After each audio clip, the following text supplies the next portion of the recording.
नमस्कार मंडळी, आपण पारो मालिका 19 जूनच्या भागामध्ये काय झालं ते पाहणार आहोत. तरीच अशा नवीन अपडेटसाठी चॅनलला लाईक, शेअर आणि सबस्क्राईब करायला विसरू नका. मित्रा पारूला सांगत असते की उद्या खूप महत्त्वाचा दिवस आहे. किर्लोस्कर घरामध्ये वटपौर्णिमा म्हणजे खूप रूढी आणि परंपरानुसार तो केला जातो. त्याच्यामध्ये काहीही गडबड केली नाही म्हणजे झाली पाहिजे. मग पारू, तुझ्यावर मी अहिल्यादेवीच्या पूजेची तयारी करण्याची जबाबदारी मी तुझ्यावर देते आणि त्याच्यामध्ये काहीही गडबड नाही झाली पाहिजे, व्यवस्थित झालं पाहिजे. खूप महत्त्वाचा सण आहे आपल्या किर्लोस्कर घरामध्ये. हे काय माझ्या नशिबात नाही आहे, पण किर्लोस्करांच्या सुना ह्या खूप रूढी आणि परंपरानुसार हा सण केला जातो. हरीशने वाखारवाडीचे फोटोज घेऊन गेलेला असतो. तो प्रीतमला दाखवतो आणि प्रीतमला त्या मुलीचा फोटो सापडतो आणि तो म्हणतो, प्रेम म्हणजे ना हिच्यावर झालेलं आहे, मला लव ॲट फर्स्ट टाईम आणि मी हिच्यावर खूप प्रेम करतो. भलेही माझं लग्न त्या दिशेसोबत ठरलेलं असेल, पण मला ना तिच्यावर प्रेम नाही आहे. ह्या मुलीवर जसं प्रेम झालेलं आहे तसं, आणि मी आईच्या शब्दाबाहेर नाही जाणार. पारू त्याला खूप समजवते की तुमचं दिशा मॅडमसोबत लग्न जमलेलं आहे, त्यामुळे तुम्ही असा काहीही विचार करू नका. आणि मग ती हरीशला एक ज्यूस देते आणि हरीशला एकदम डोक्यात क्लिक होतं की हे ज्यूस दिल्यामुळंच मला तिथे चक्कर आली होती आणि त्या शूटमध्ये मी नव्हतो म्हणून. मग ते दोघंजण जातात आदित्यकडे. मग आदित्य म्हणतो की आठव, तुला जे काय आठवतं ना ते आठव सगळं काही. पण हरीश बोलतो की मला काहीच आठवत नाही या बाबतीत, जे काय माझ्यासोबत झालं ते. मला थोडासा वेळ द्या, मी आठवेल म्हणून.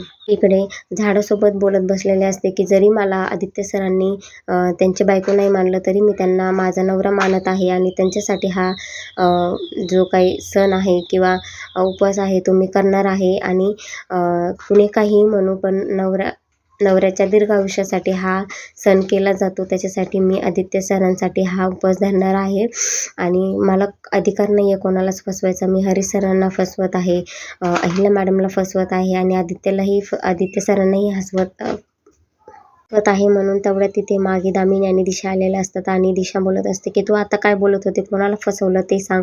इकडून दामिनी म्हणते की काय नाही, ती म्हणत असेल की त्या शूटला आदित्य तिथे नवरा म्हणून आला ना, म्हणून त्याला फसवत असेल असं तिचं म्हणणं असेल. तेवढ्या दिशा तिला ओरडते, तू बावळट आहे का, थांब ना, मला बोलू दे ना तिच्याशी. आणि मग पारू म्हणते नाही, मला थोडंसं काम आहे, मी जाते, म्हणून ती तिथून निघून जाते.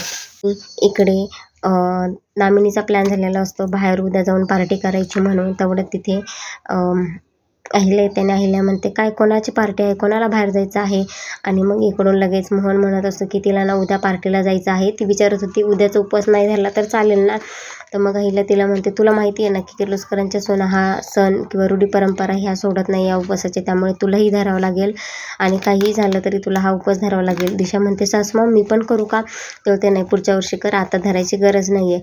नेक्स्ट डे मॉर्निंग झालेली असते आणि देवीची पूजा करते आणि म्हणते की चला आता आपण जाऊयात म्हणून पूजेला. आणि घरी येतो आणि गणी म्हणतो की बा आज किर्लोस्कर घरामध्ये खूप काय चालू आहे, कुठल्या तरी सणाची तयारी चालू आहे, त्यासाठी तू नाही का जाणार वडाची पूर्ण पूजा करायला. मग मारुती हसून बोलतो की लग्न झालेल्याच बायका जात असतात, लग्न नाही झालेल्या नाही जात पूजा करायला. मग गणी म्हणतो का, मग त्यांचं काय होत असतं.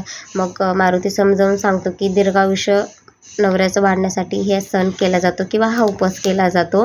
मग तो म्हणतो की नवरा मरतो का नाही उपवास केला तर, ज्याचं त्याचं म्हणणं असतं, तसं काहीही नसतं. तर धरेल का हा उपवास हे बघण्यासाठी उद्याच्या भागामध्ये अशाच नवीन अपडेटसाठी चॅनलला लाईक, शेअर आणि सबस्क्राईब करायला विसरू नका.